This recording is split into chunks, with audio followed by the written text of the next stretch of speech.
kasari, good morning, happy Monday morning sa ating lahat. Ayan. And for today's video mga kasari, kami ay lababas ng aking Junakis. Ayan, mamimili lang ng kunting paninda dito sa loob ng aking sari-sari store. Pero ang talagang sadya ko ay mamili ng mga gamot dahil napaka-fast moving sa akin ngayon ang gamot.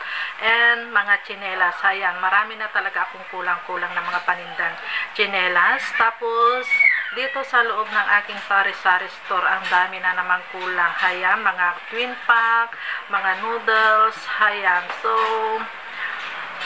bago ko i-share sa inyo, or ipapakita sa inyo mga kasari, kasi kung ano ang aura ko rin ngayon na lalabas. Hayan, ganito lang naman, pa-belt bag lang tayo. Hayan, para komportable naman tayong mamili. Hayan, yung hindi tayo madudukutan. So, ganito naka-belt bag lang, ay medyo comfortable ka, ganyan lang. So, yan lang mga kapwa kasari, mamaya abang-abang na kayo. Ako ay mag-share na naman sa inyo ng ating mga paninda. So, yan lang. Happy selling na lang sa ating lahat. God bless us and bye!